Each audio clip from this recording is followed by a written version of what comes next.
Idiots!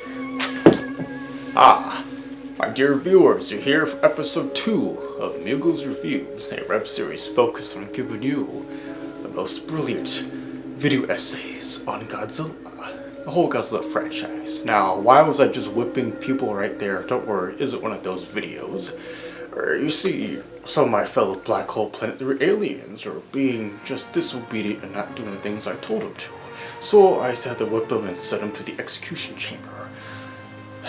Usual stuff in this line of work. But alas, this is episode 2 of Mugal's Reviews. I'm Alien Mugal III, and I'm drinking something non-alcoholic today because I recently had a wisdom tooth surgery. I'm a bit delirious and in pain, but I'm going to give you my second episode of my series. That being the time Godzilla met Planet of the Apes. Bold statement, I know. What do I mean by that? Well, it's almost Halloween, so let's talk about something kind of spooky. That being the Godzilla anime trilogy, because a lot of people don't like it, and I can understand why. And as for what kind of camp I am, well, I'm not really going to tell you, because I'm just a damn alien invader. I'm just going to give this essay right now for my analysis on why. My jaw. I need to put space titanium in my mouth. But anyway, I'm going to tell you a little bit about my thoughts on the series, and not so much of a defense or love letter to the anime Godzilla trilogy, but more so just an analysis I discovered when just thinking about it, and having explored the original Planet of the Apes films from the 60s.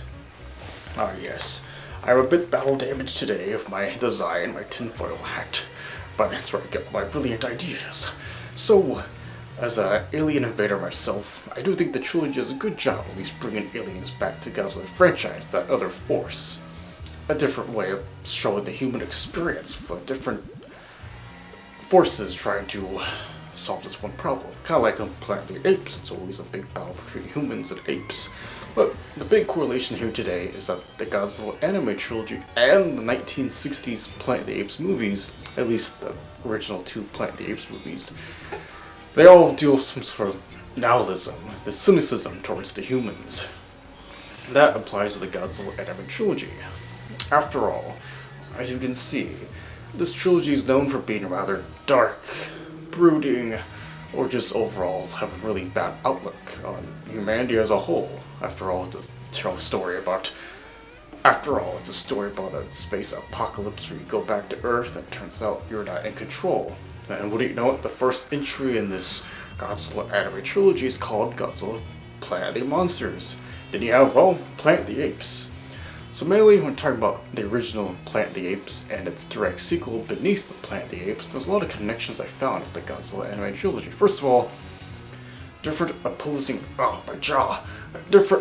factions. And both of them you have what I call just the main force that people are trying to explore. And then Godzilla anime trilogy, that's the humans from the future. We'll just call this group the astronauts, right? And both Planet of the Apes and the Godzilla anime trilogy, it's about humans going off to space, they come back to find that Earth no longer belongs to them. And while, of course, in Planet of the Apes, it's that iconic plot twist at the very end, you realize it is the same exact Earth.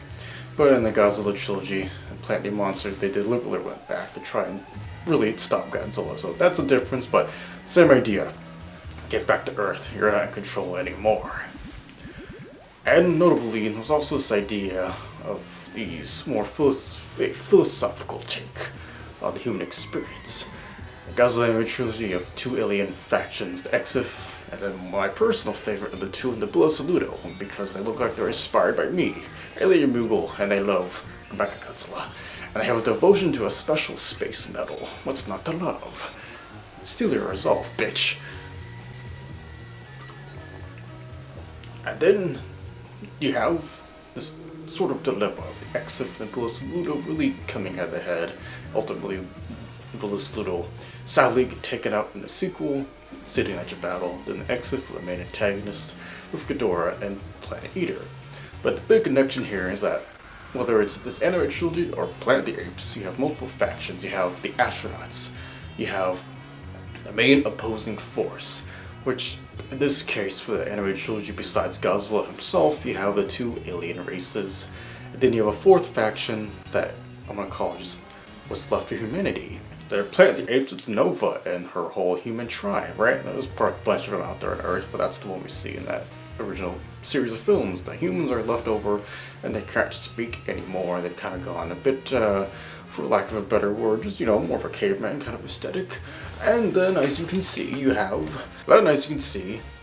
the Godzilla anime trilogy, you also have that same idea of humans left over and they're just trying to make do and they don't really talk. However, the cool thing is that the natives in the anime trilogy, their worshippers are Mothra, what's left of Mothra at least. A nice parallel, you have two twins referencing the Shobijin from classic Godzilla media. Good stuff.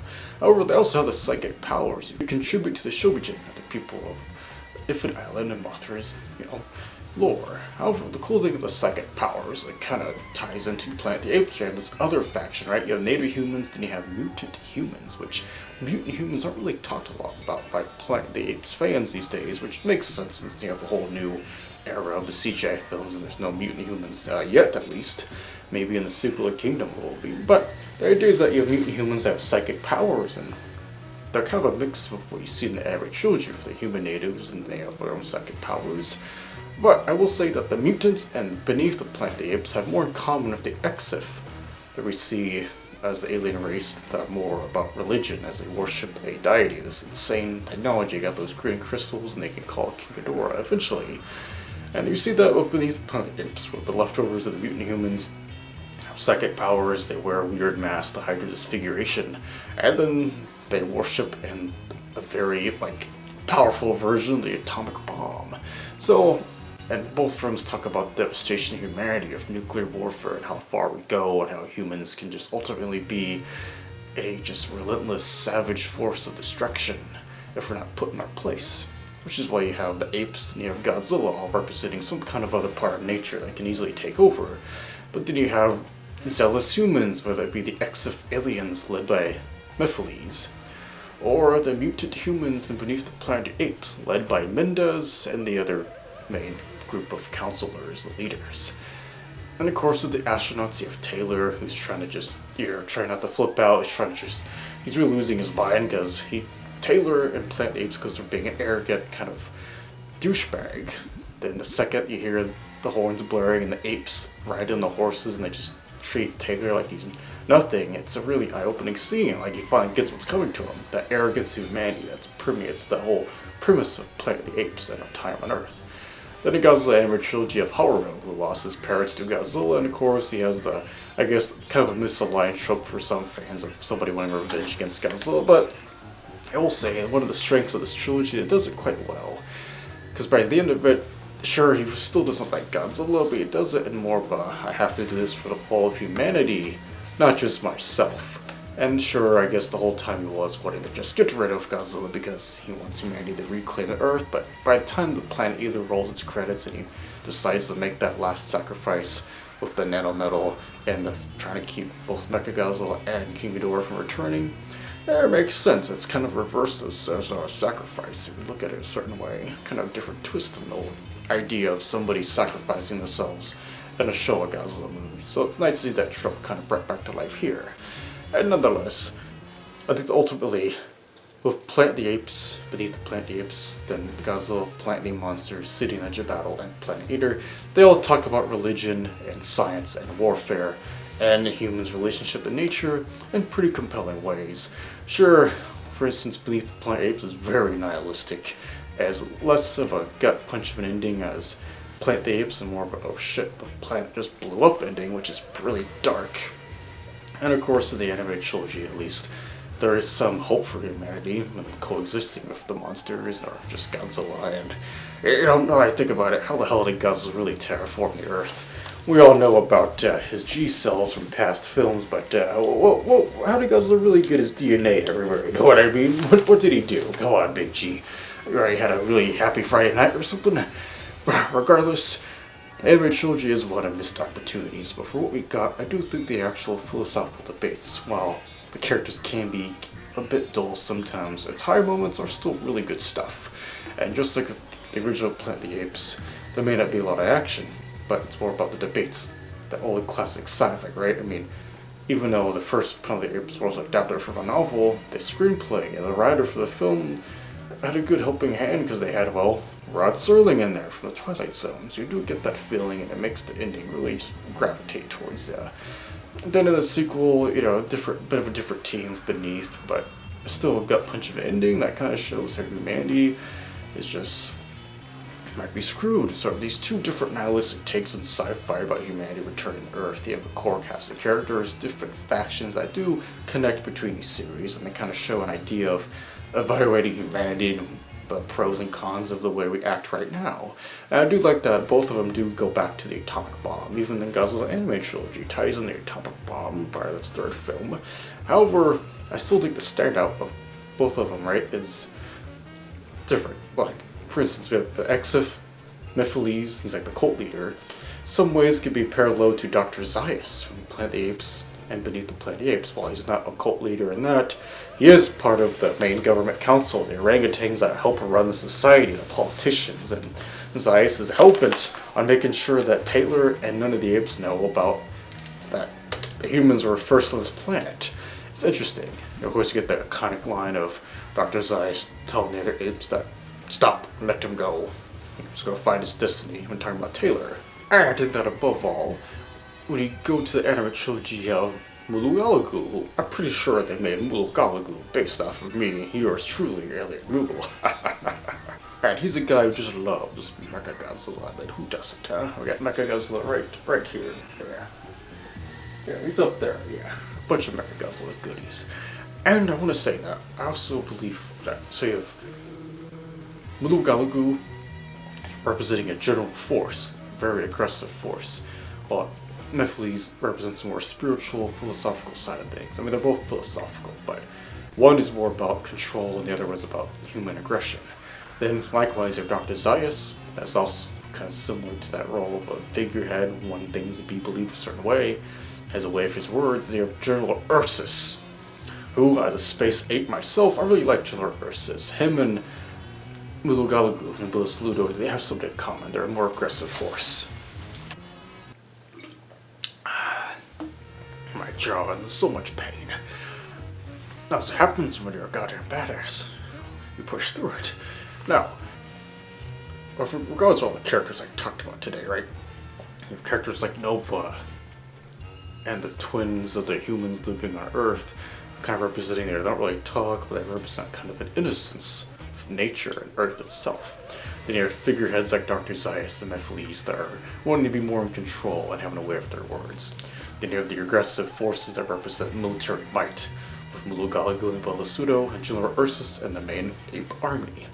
Then you have the main characters such as Taylor or Brent, with Haru, and Dr. Elliot and others trying to make sense of the world that they're stuck in right now. Then you have characters such as Mendez from the cult leaders, who he's also with Dr. Zaius, different sides of a different faction when in control, that tie back to Mephiles, right? All these different tropes. Again, these were created so far apart and just bringing together parts of pop culture that I found kind of interesting in hindsight. I'm talking about pretty dark sci-fi and all things considered, right? None of it is gratuitous gore, really.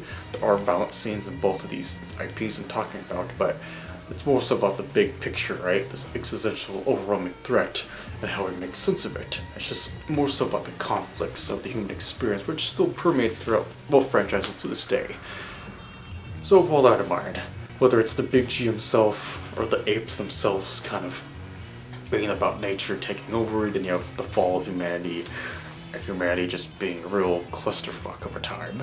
It's really interesting looking at sci-fi and maybe how the writers and directors of the anime trilogy may have been partly inspired by the original rendition of the Planet of the Apes, those two first films at least. It's just saying, there's things there coming back from time travel and actually ending up in the future when it's overrun.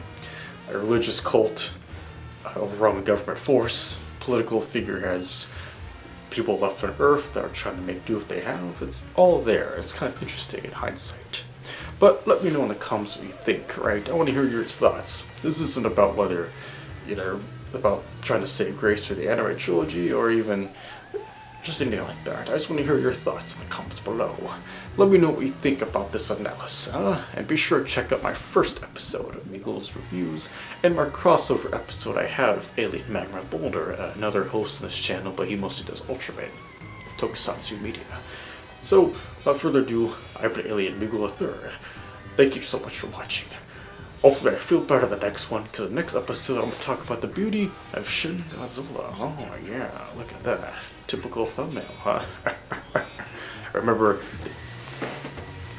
get your space titanium, and always bow down to your alien invaders, or I'm going to beat you mercilessly myself. Like and subscribe. And check out the channel's Patreon too. Support it any way you can. That is very important for the longevity of this channel. But until next time, take care, and I'll see you later.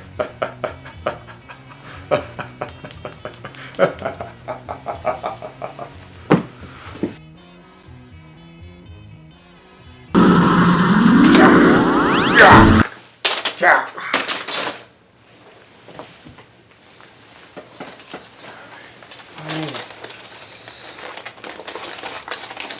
Now go in bloopers.